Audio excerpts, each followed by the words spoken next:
right, so this is just a test here.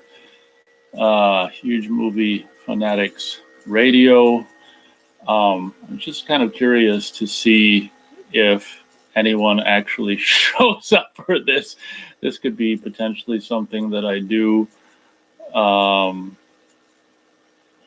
If people show up, if people want to participate, feel free to say something in the chat if you're here. This is just like a test. Huge Movie Fanatics Radio. Yeah, just more or less a test. More of a curiosity to see if anyone shows up to this thing. As I said, if people show up to it and if it's fun, perhaps Fake Shemp Taboo is here. He says hi. Thank you very much for joining. This thing was just a test to see if anyone would show up to something like this. Looks like someone has in fact shown up. Thank you very much for doing so.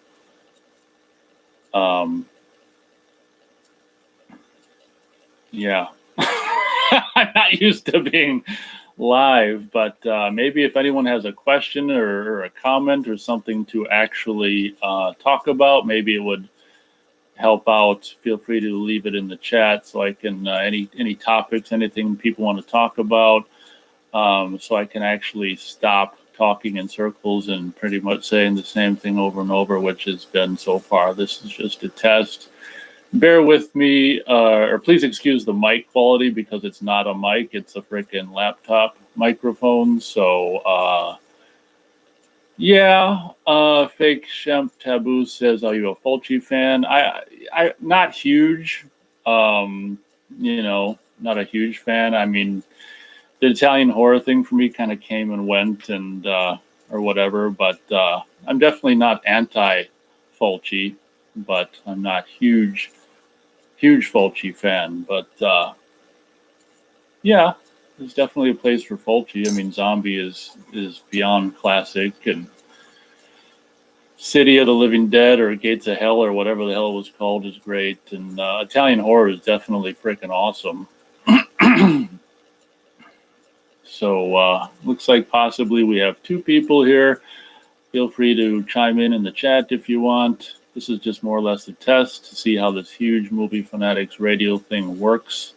As I said, bear with me with the microphone situation. It's a laptop microphone, so it's not just like the rest of the channel. It's not a huge high-tech situation.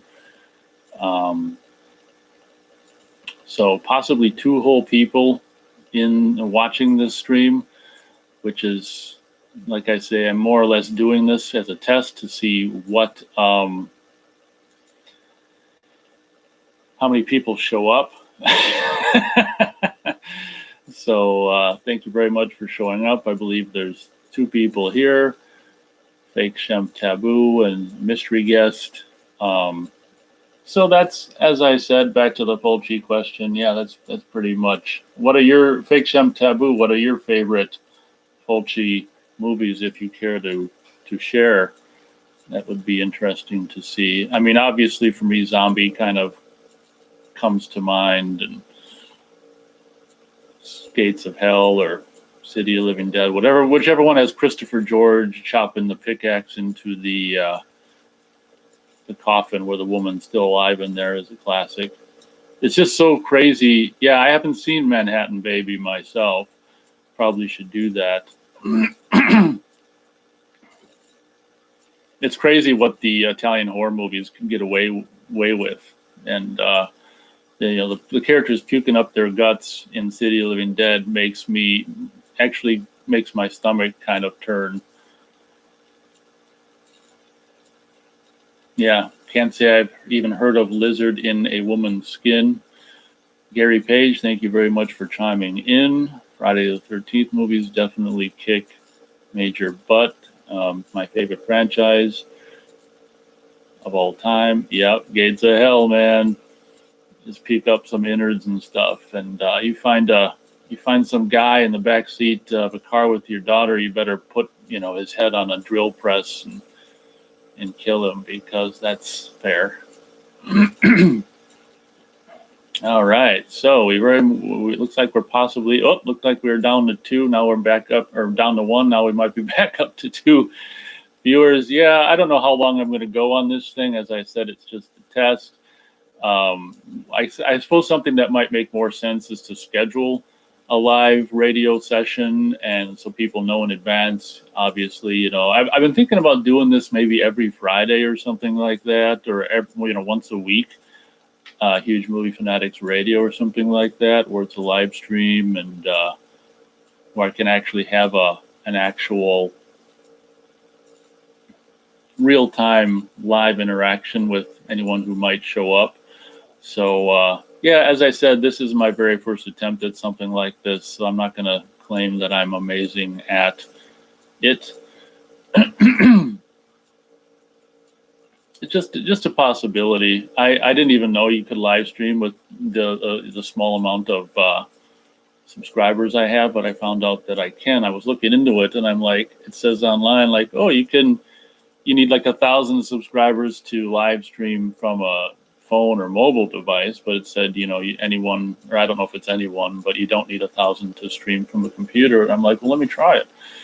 So, like I said, for me, winter is just this abysmal just time of year where it's just like I can really see, having something to do, possibly making, depending on how it goes, the Huge Movie Fanatics Radio, at least during the winter months, possibly a weekly thing. Who the hell knows what's going to happen?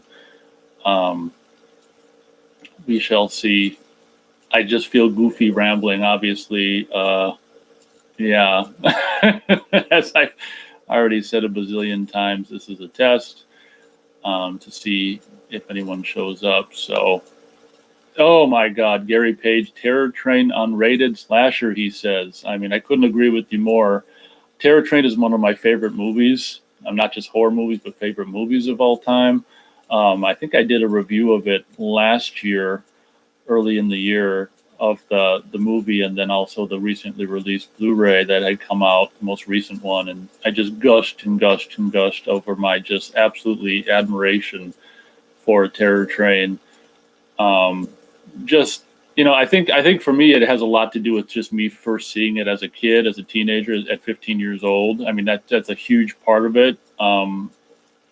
Just the childhood, the teenage memories behind it and stuff, and what was going on in my life. And every time you watch it, you're just like brought back to the feelings of being 15 and what was going on in your mind at the time. And yeah, Terror Train. But beyond that, and the childhood memories or teenage memories that Terror Train brings, it is definitely I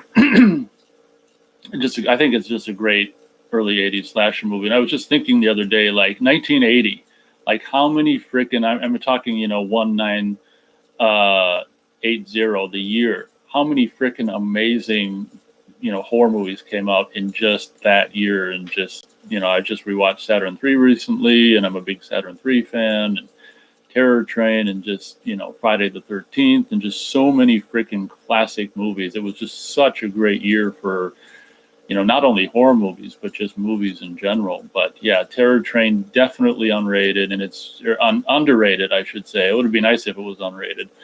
Oh God, it's so underrated. And the music is it's a big part of my review that I did last year, is in Terror Train, is just so freaking amazing. And definitely very cool, Terror Train, and definitely unrated slasher. I mean, just like the early 80s, late 70s, early 80s, Jamie Lee Curtis, Scream Queen, just beyond classic stuff. So I don't know how long I'm going to go with this test, with this little bit of Huge Movie Fanatics Radio. Feel free to chime in the chat. Any questions you may have, something to keep the test going a little longer. As I said a little earlier on, it might make more sense to schedule a time and a day of the week for people. Obviously you could get more people to show up if you have a known time and a known day scheduled But I just wanted to come on and just see how many people showed up as a test, as I've already said. Prom night 1980, I reviewed that, and I'm not a huge fan of that. It's funny because I really want to be, and I think I just watched it within the last year or so. And Prom night 1980, I want to like it, and there's so many aspects of it that I like, but I don't know, there's something about it that doesn't gel with me, and it's just really weird. It makes you wonder. I didn't grow up with prom night, and it makes you wonder if I'd have a different feeling about it if I grew up with it versus not. It very well could be. I hate to think that if I, hadn't saw Terror Train until I was older, like I might not like Terror Train as much. It's just a weird situation. But yes, Gary Page, indeed, 1980/81 was a couple of great years for horror movies, definitely.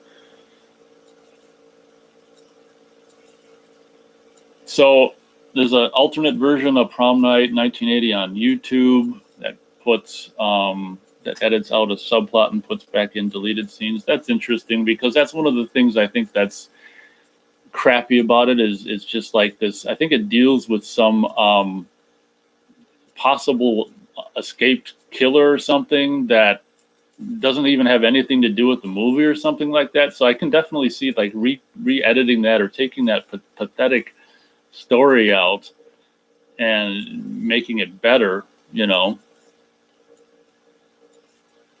Well, very, very possible. Fake Shep Taboo says, try the alternate version on YouTube. Might be something to try because I love so many aspects of Prom Night, but then there's aspects that I don't. So maybe the YouTube version took out the aspects that I don't like. Exactly. My Bloody Valentine. The Burning is one that I don't completely love. I feel like it's got a lot of great aspects to it, and then it's, a lot that's not so great about it. But I definitely hear you about The Burning too. I mean, Tom Savini, Raft Kill, and all that kind of stuff. Yep. So if you guys are just joining, this is Huge Movie Fanatic Nate attempting a very first, Huge Movie Fanatics Radio, a live stream that it's just a test to see how many people show up. As I've already said, probably make more sense to schedule something like this, on a set day and time of the week or something where people would know it's happening so they can show up if they so choose to do so. But yeah, mostly just a curiosity on my part to see how many people showed up. I think we had a maximum of maybe 4 people at one time, which is pretty good.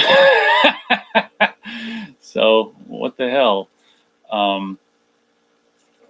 But yeah, winter in the Midwest can be very boring and cumbersome. And I don't know. I'm just like, you know what? Let's try this.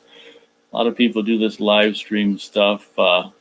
Let's give it a whirl and see what happens. And thank you very much, Gary Page and Fake Shem Taboo, for interacting in the chat. That's making this test a little more enjoyable than just me talking about nothing.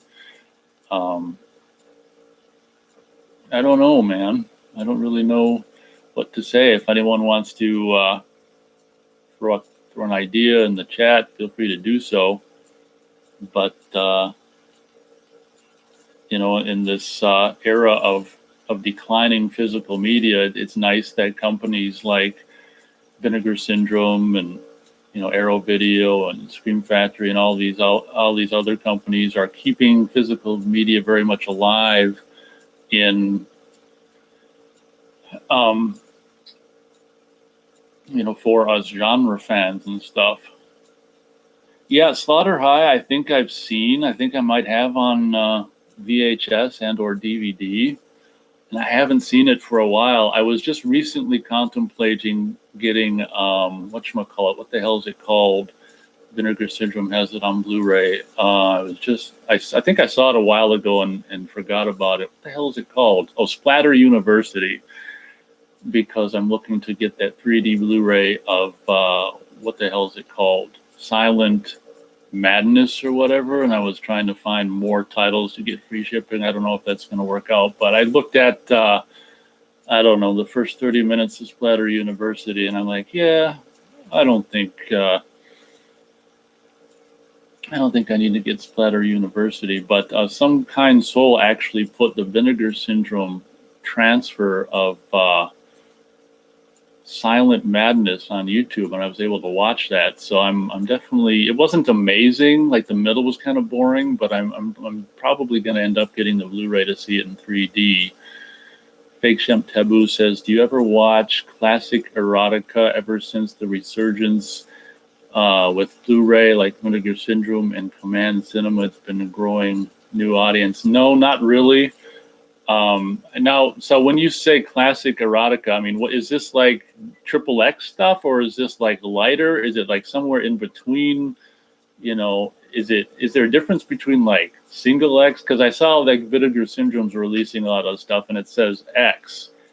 So I mean, is that softer than XXX? I'm not big into that kind of stuff, but I'm very much aware of Vinegar Syndrome and stuff putting out a lot of that stuff on Blu-ray, and that's just like kind of cool for those interested, but I've never been huge into that per se. But I guess that would be my biggest question is there a difference? Is it like hardcore porn, or is there a difference between X and XXX, or you know, is Vinegar Syndrome putting out, like, is it basically hardcore porn Blu-rays of these old movies, I guess, would be my question. But no, mostly for me, it's just slasher movies and horror movies and stuff.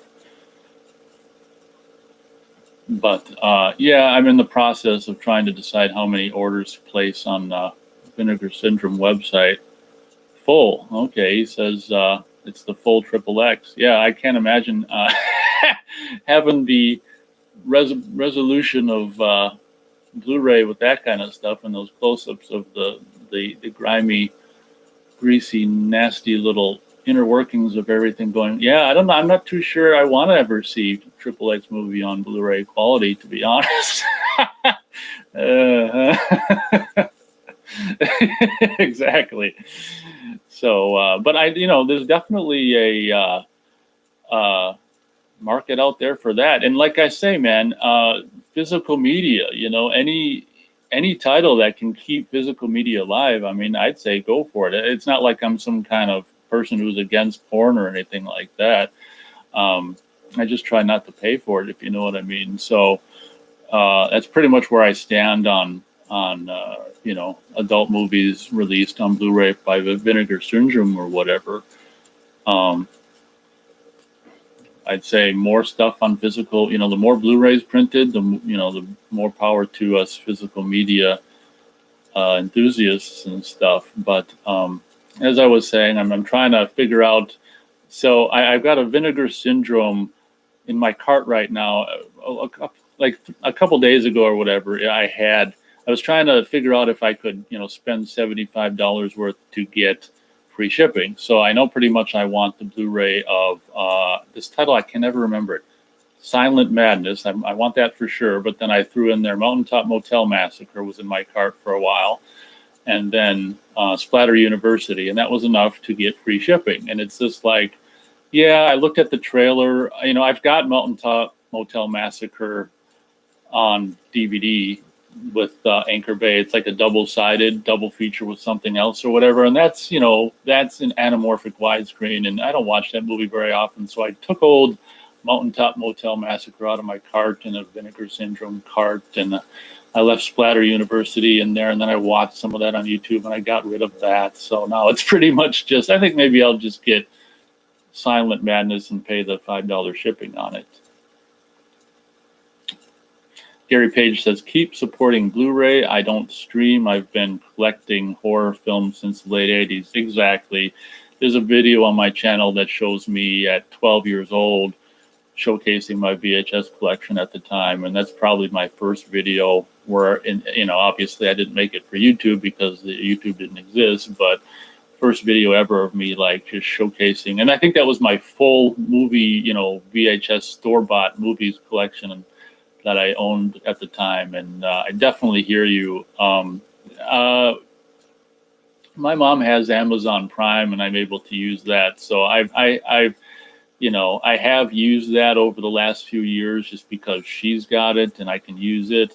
But I've never paid for a streaming service. I'm not really interested, or never. They don't really plan to. I mean, there's definitely advantages to it, like in the winter if you just want to see. And I have seen stuff for free that that I was able wouldn't have ordinarily been able to see on Prime Video and stuff like that. But I definitely, there's always a side of me that just almost feels like guilty every time I stream a movie on Prime. It's just like, for even though it's free, I just feel like I'm feeding the beast.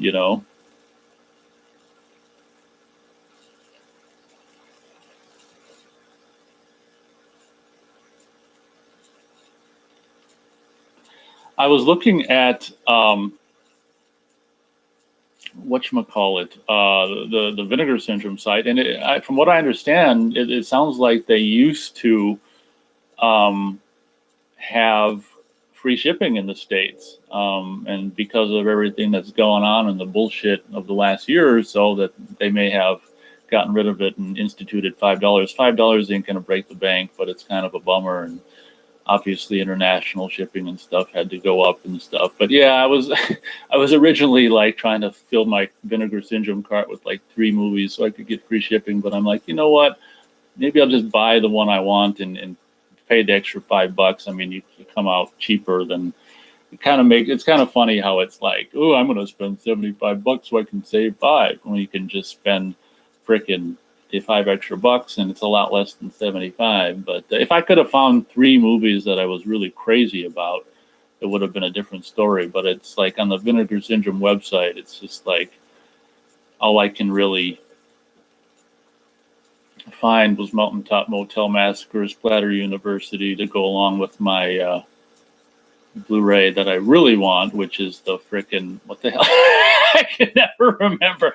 Silent Madness. I want to say Silent Scream, but because I never heard of Silent Madness until Vinegar Syndrome put it out, so I can't. It's hard for me to remember that. But if you guys, anyone who's getting here late, or if you guys just tuned in, someone within the last week uploaded the Vinegar Syndrome scan of Silent Madness to YouTube, and hopefully, I think I watched that was last night or something like that, and I was just like so grateful to them for doing that because I didn't want to blind buy it, and having seen what the hell's it called, Silent Madness. Now it's not something that blows my ass off, but I'm definitely going to get the Blu-ray because I definitely want to see the 3D version. One thing I will say about Silent Madness is the beginning and like the end is really kind of cool. In the middle is just like it just slumps, it's just it's a bummer. They for a while there at the beginning of Silent Madness, it's like it looks like they're just gonna do like kill every 10 minutes or something like that, which would have been fun if that would have been the whole movie. But then the middle of it is just this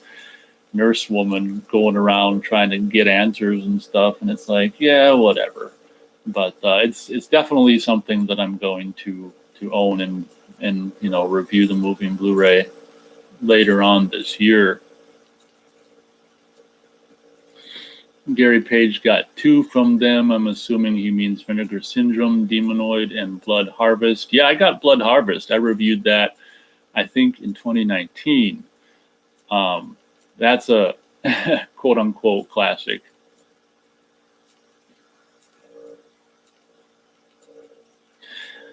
Fake Shemp Taboo says, yeah, the middle is a bit slow, but for me, the nurse is so attractive, it's okay. And by nurse, I'm assuming you mean the main nurse, the one who goes on the crusade to try to find out everything's going on. Exactly. She's like a Beverly D'Angelo sister or something like that. She definitely was hot in the movie. And to be honest, when she was on the drill press, I was like, and he was like unbuttoning her shirt, I was like, come on, man, please, please, please. And then unfortunately that didn't pan out, but we've got imaginations, I guess. But yeah, that was one thing that was cool about Silent Mad. I got to write this down and have it in front of me. Silent Madness is that the main nurse, the crusading for the truth, was definitely pretty hot. And at the very end of the movie, that sweater she's in, and then she turns sideways. It's just like, oh, mama, stay that way, just for at least, give me at least like 90 seconds of that, and that will be good. But yeah, it was cool to see it was cool to see two alumni from Sleepaway Camp in Silent Madness. You've got oh crap, I can't remember. Paul D'Angelo and then Kathy Cammy or whatever. I don't know why Paul D'Angelo couldn't have had a longer apart. I mean, he was basically just introduce him, kill him kind of a situation. But it was great to see. Kathy Cammy had a bigger role, and it was great to see her in a role that wasn't a bitch. But it's just amazing to me how many of these movies are out there, because as I said before, I'd never heard of Silent.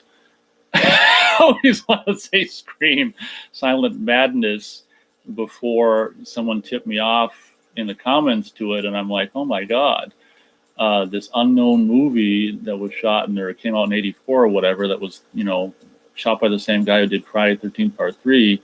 I'm all over that. And how cool is the Vinegar Syndrome release? Not that I have it yet, but where it's got the real 3D for people with the 3D players and TVs, and then it's got Anaglyph for people who don't have the 3D players and TVs, and standard 2D. Like, those three viewing options is so cool. And from what I understand, it's on 2 discs. Most likely 3D. Real 3D on one and the other 2 on the other. But yeah, I'm definitely all over that release.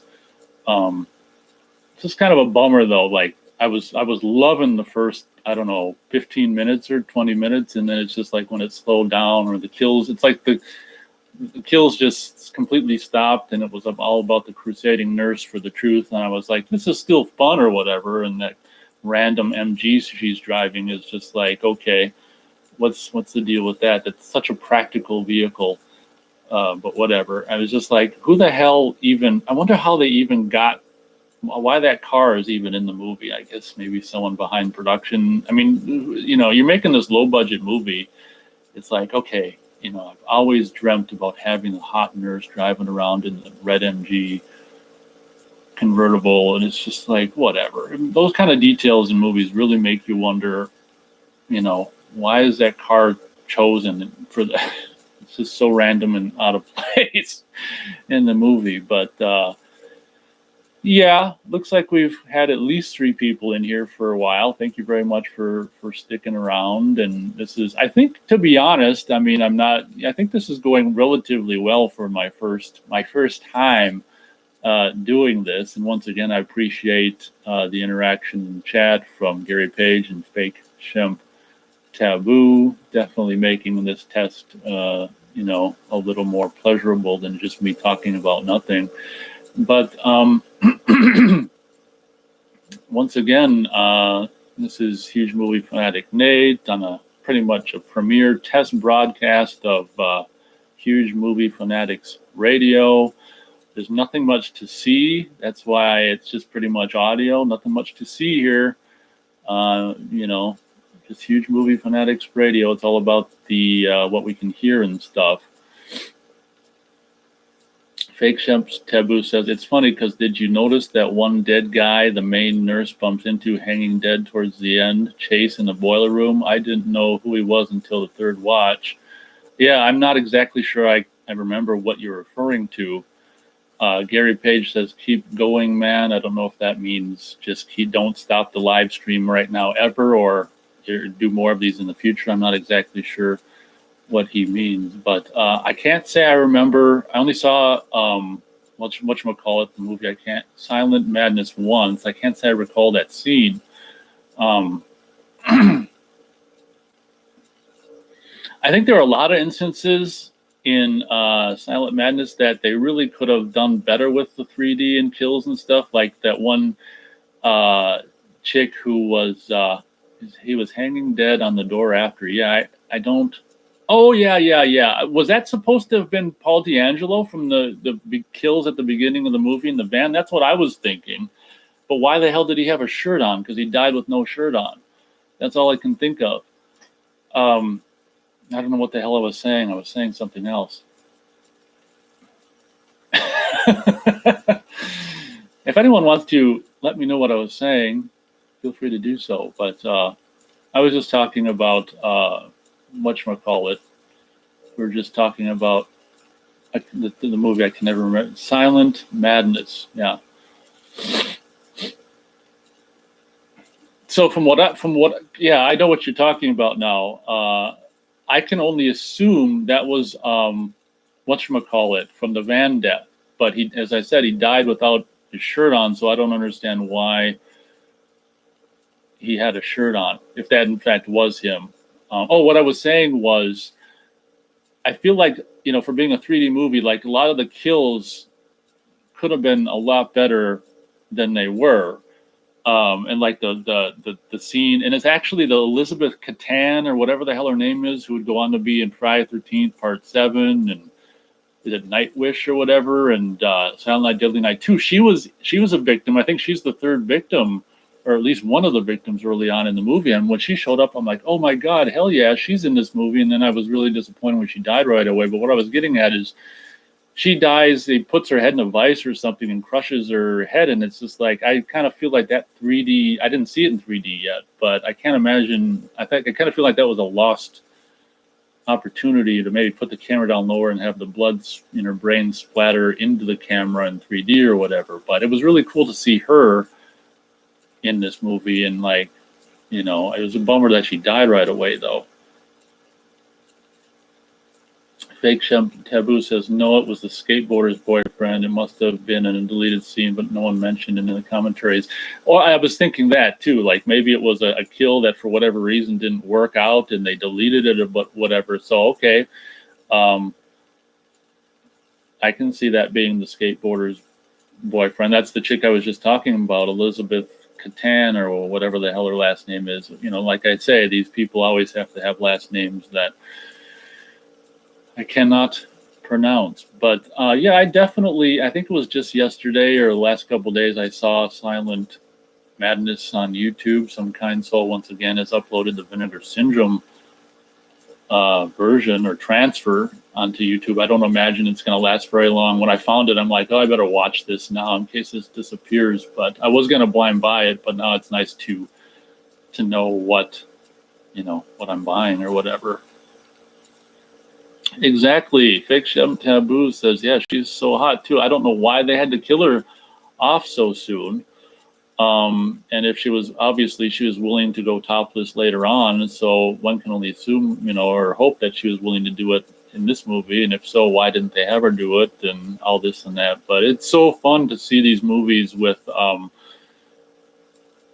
actresses that from some of your favorite horror movies like Friday 7 and Silent Night, Deadly Night 2. I'm not saying that's not one of my favorite horror movies, but I'm just trying to name the movies I've seen her. And then she was in this one called I don't know if it was Night Wish or something like that. I don't know what it was. It was made after Friday 7 or whatever, and that's a movie that I saw when I was watching when I was a teenager, but I saw it recently again, and I'm like, oh my God, there's like nothing really to this movie or whatever.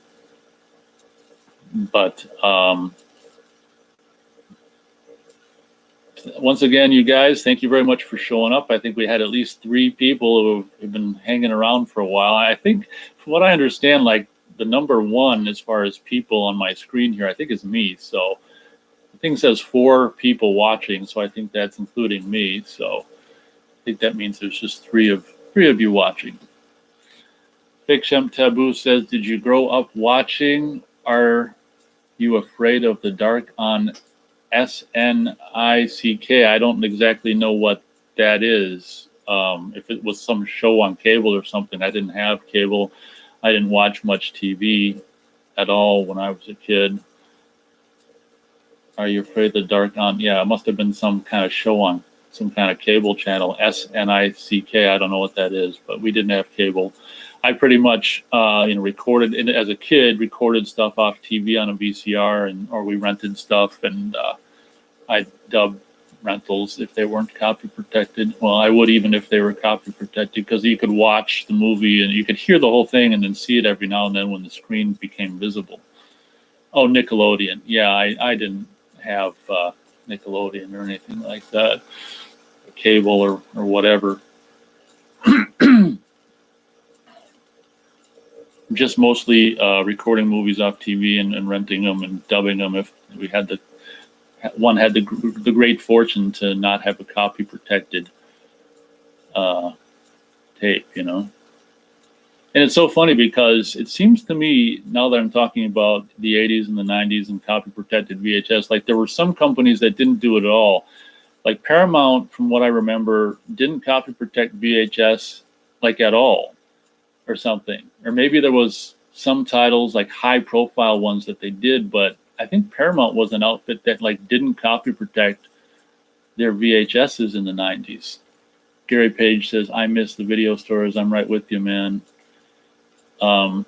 Definitely an era that, and I was thinking about it the other day, how lucky I was, or, you know, people I was and people in my generation, because we were like the video store era kids, you know, because when we were kids, it was like the beginning of video stores. So we like lived through the whole video store era, and it was definitely an amazing time. And streaming definitely doesn't come close to going to a video store and looking at the titles on the shelf and stuff. And they've got, you know, back if it was a mom and pop store, they'd be playing a movie, the recent movie or something on a TV, a little piece of crap TV or whatever. And yeah, it is definitely a bygone era. And then as I was talking about the copy protected, it seems to me Paramount weren't copy protected, 20th Century Fox was, and then it was just like the weirdest thing, because it was like actually 30 years ago now in 91 when Predator 2 came out on tape, and for some reason I was so delighted it wasn't copy protected. I don't know if they missed that one, because like every 20th Century Fox tape, you know, or at least that I'd seen up until that point that I tried to copy, was protected, and for whatever reason Predator 2 wasn't, and I was just like, oh hell yeah, I get to copy Predator 2 without any problem at all. And it seemed like, as I said, Paramount were mostly not copy protected. Universal were always copy protected. I can't remember any of the other ones, like, you know, the studios that weren't. I know Warner Brothers definitely was. And it makes me wonder if, like, if there was a, now that I'm talking about it, if there was a Paramount title that was copy protected. It's not, Ghost may have been. It's not like I tried to copy Ghost, but I think everything Paramount that I tried to copy was not copy protected. So, yeah, that's interesting. I just remembered about that. And then when I was like 15 years old, I got a VCR.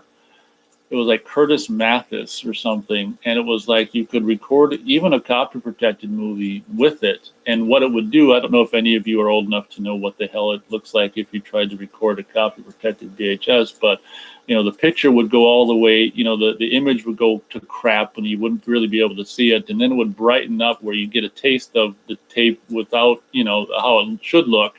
And then it'd go back dark again and spend most of the time dark. And then it'd brighten up and say, hey, look at this is what you could experience if you bought the tape for $80. And then it goes back to dark. So what would happen with that Curtis Mathis is when it's supposed to be dark, it would be the normal brightness. And then when it went bright, it would be brighter. So it was just really, really weird. So basically, you know, record any copy protected tape with that Curtis Mathis VCR and be able to watch it. The only problem is it would go from normal brightness to a little bit brighter and then back and a little bit brighter and back. But that was definitely better than, you know, going dark and unwatchable to normal or whatever. Yeah, this is quite a fascinating little chat I'm having here with myself. But once again, if I can say thank you to the 3 folks that have stopped by and that are listening to this pointless rambling. We're almost at 40 minutes into this thing. Gary Fox says, Fox, Columbia, and Universal were bastards for the Macrovision. That was the copy protected thing. And when you mentioned Columbia, that's another outfit from what I remember that I thought a lot of Columbia titles weren't copy protected. I remember recording also 30 years ago, like The Freshman, and I don't think that was copy protected. So thank you for bringing up Columbia, because I don't have a recollection of them being copy protected either, but definitely Fox and Universal, and obviously Disney. I mean, when Rocketeer came out on VHS, I was just like, oh man. And I'd seen Rocketeer like, I don't know, 5 or 6 times in the theater. And a lot of them, like, I think 3 of those times were second run theater or something like that. But I you know, I saw Rocketeer so many times in the theater. I had like the what's supposed to be on the screen memorized. So then when I saw the pan and scan version, I knew, you know, maybe not every single shot, but some instances where, oh my God, we're only seeing like half the screen. It was just such a bummer with some damn pan and scan days. But Gary Page, thank you for the contribution there with, because I was trying to think of, you know, adding Columbia to the mix. Columbia, and as I said, was another one, but I can't remember Columbia being copy protected, because I remember when the remake of Night of the Living Dead came out, I think I copied that just fine. And like I say, The Freshman, and I don't remember if I copied Blind Fury or not. I may have, because that also came out probably 30 years ago this year on VHS as well. But it was just so weird how some movies or some studios like didn't bother with copy protection, and other ones were just, you know, very much copy protection or whatever. But yeah. I don't know how long, and I mean, obviously people want me to keep going. I don't think I'm going to go any longer than an hour today, just because I don't know why. Is there really no good reason why not to? But I just feel like maybe an hour or under or whatever is a good thing to do. But yeah, thank you guys for just, you know, in general, for just being a part of the channel, not only this particular live stream, but just, you know, being people who stop on by to review my reviews. If you guys are wondering what's going on with the reviews, is normally I take January and February off, but what I did was I shot a bunch of reviews last November and December that I'm going to just upload once a week. That'll last all the way through that period where I don't shoot reviews.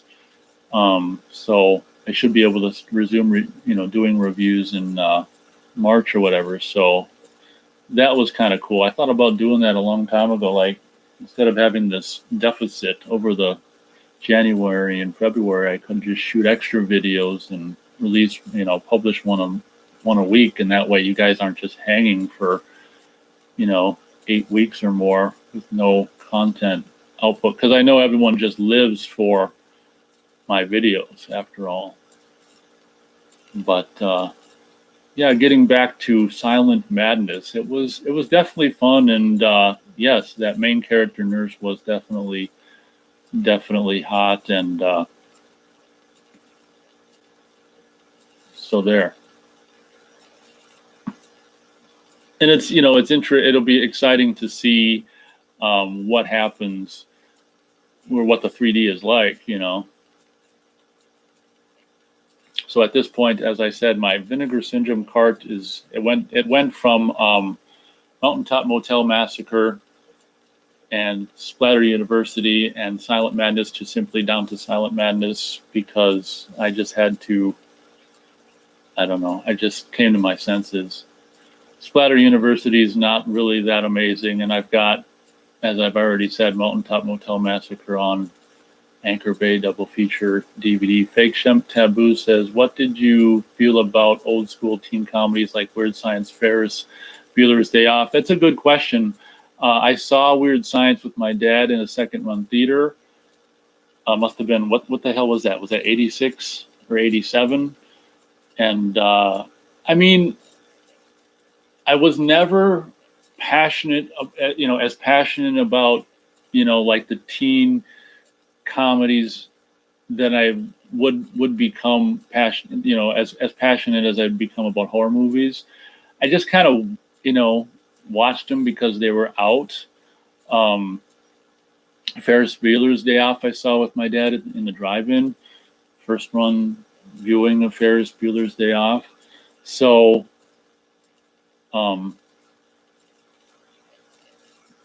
it was, you know, I enjoyed them as a kid, but, you know, when I discovered horror, I don't know what it was about horror movies that they just brought things up to a different level. I think a lot of it was about, oh my gosh, you know, you're not supposed to, I'm watching something that I shouldn't be seeing at this age. And, oh, look at, there's boobies. And boobies was a big, you know, part of it being a heterosexual male, you know, preteen and teenager and stuff. Not to say that there weren't boobies in some of the R-rated, you know, I don't know, teen movies or whatever. But,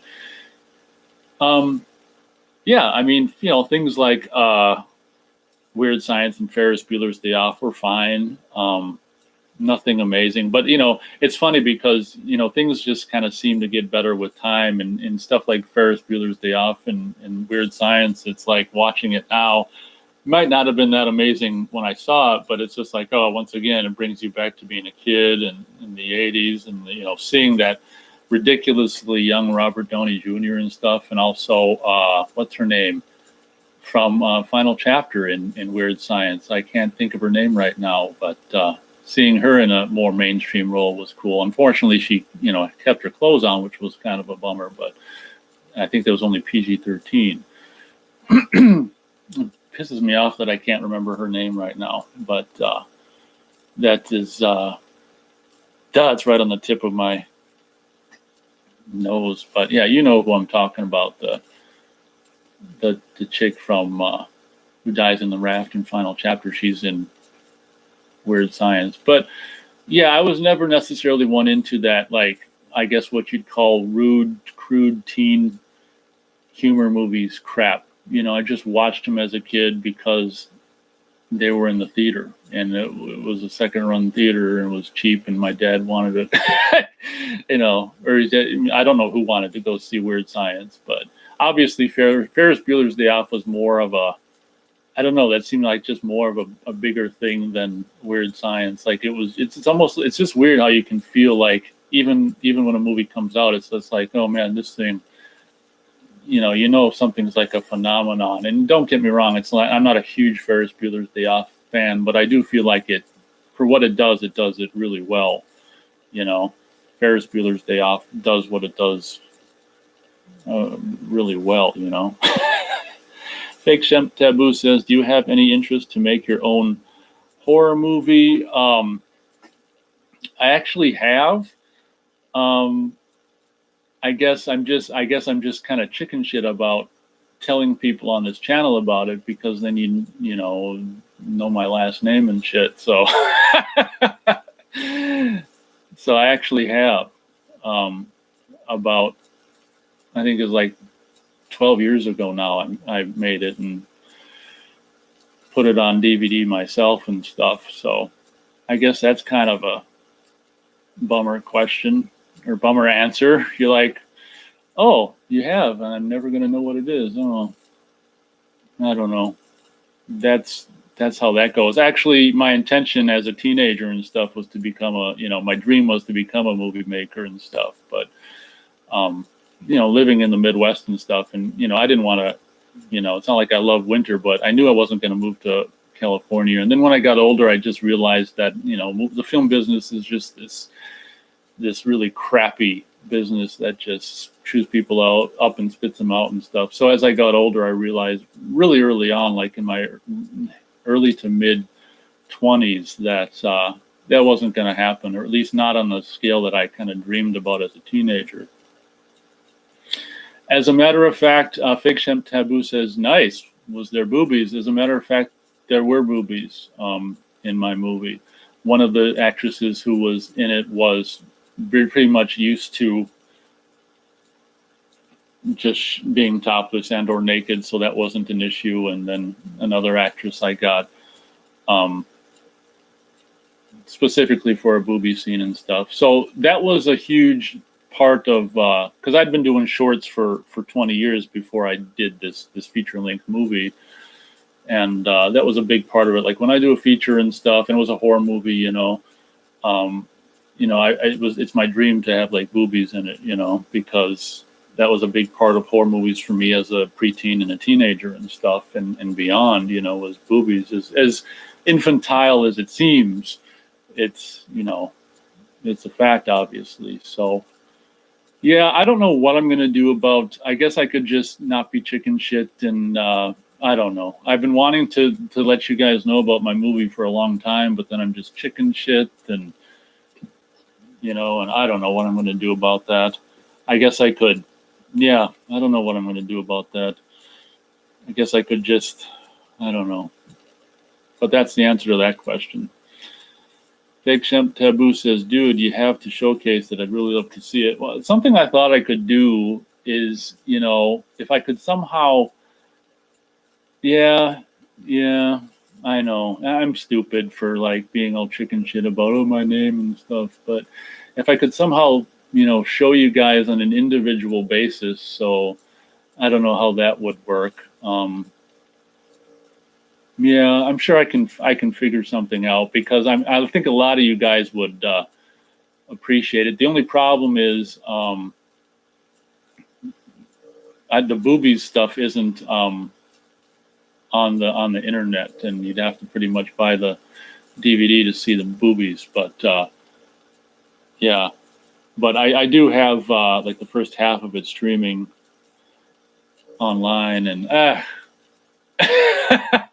this topic was brought up, and it just kind of makes me feel like, yeah, I really should figure out how to let some of you guys see it. Some of the people who've been around for a long time, maybe I can, figure out how to let you guys know on an individual basis. I don't know how the hell to do that.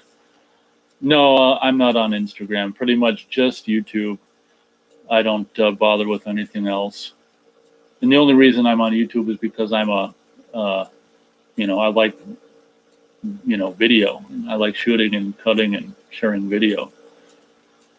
Gary Page says, do it, man. I don't know if you're referring, I don't know what you're referring to. Sharing the info of my movie on an individual person by person basis, if that's what you're referring to.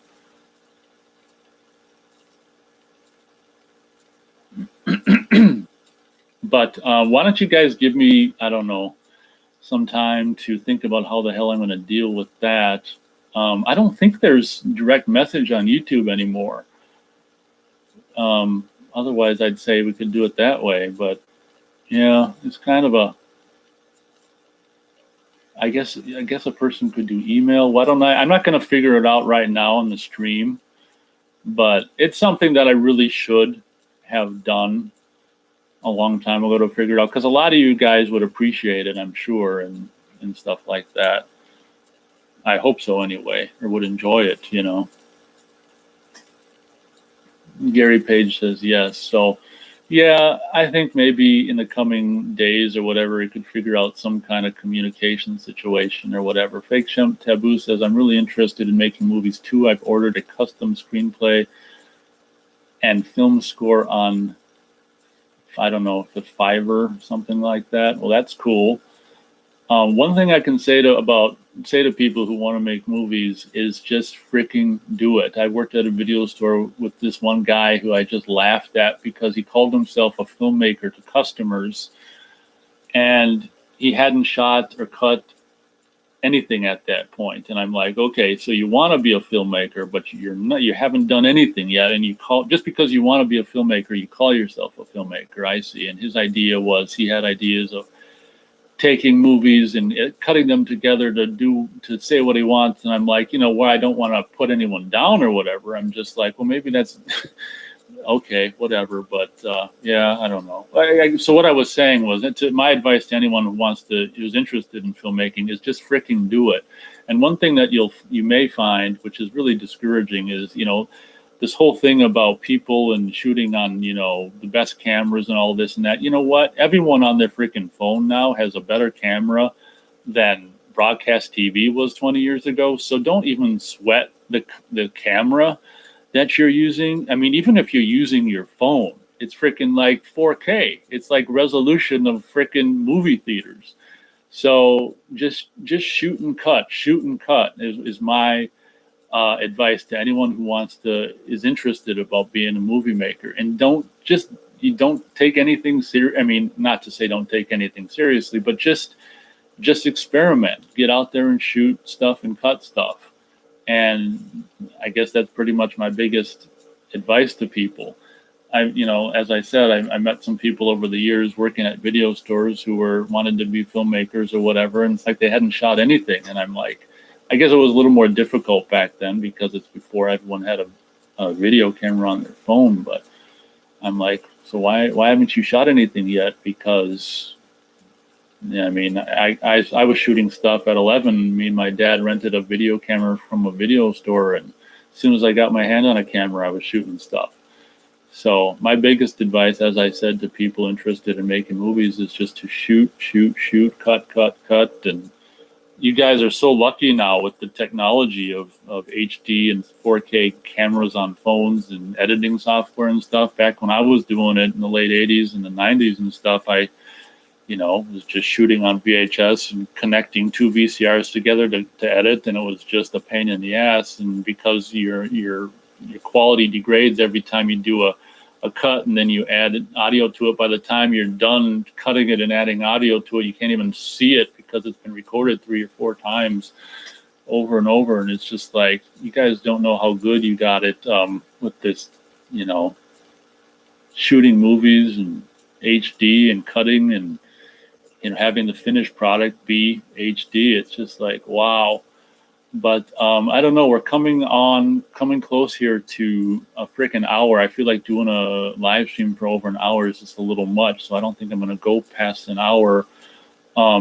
Yeah. So in closing, fake, sham, taboo. That's my biggest suggestion is just to shoot, and just have fun with it. I guess that's something I could talk about, in the future. Is just, my experience with my filmmaking, passions and or whatnot. Yeah. Be an interesting topic for the future, I guess. Gary Page says, please make a Friday the 13th, the films. Well, it's very interesting because the movie that I did do, the feature-length movie with the boobies, is basically more or less Friday the 13th. I mean, it's my favorite, franchise in the summer camp slasher genre. So it was definitely, it's along those lines, people dying in the woods and camp settings and stuff like that. So unfortunately, I think, making that movie was so much work, and the way everything is, I don't think I'm necessarily going to do anything else. I mean, there's other ideas I want to do, but I don't know. I don't know if I'm really going to do anything else moving forward. I'm really proud of that movie that I did.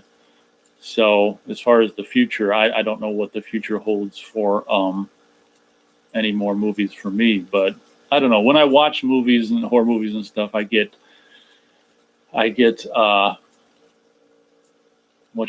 excited and inspired to do my own and stuff. But it's a lot of work. That's another thing. It's a lot of work.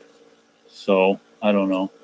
But I think we're going to pretty much wind it down at the hour mark. Thank you very much for everyone for showing up.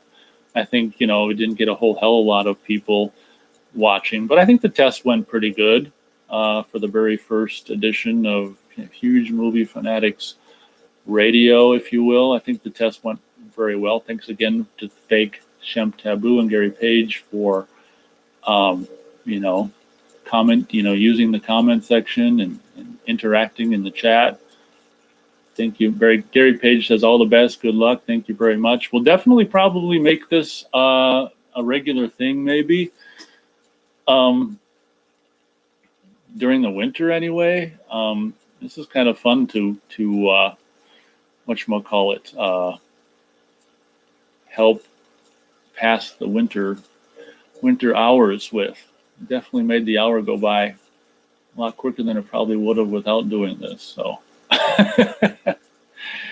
and as for my movie goes, I'll try to figure out how to,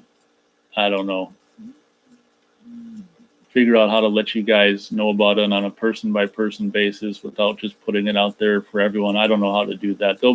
I can probably figure out some way to do that. So thank you guys very much for joining me here in the very first episode of Huge Movie Fanatics Radio. This was fun. So, I mean, I don't see any reason why we can't do this again in the future. So I guess, obviously, it will be a movie review going up for you on Monday. I guess until then, Thanks a lot for listening, and catch you next time.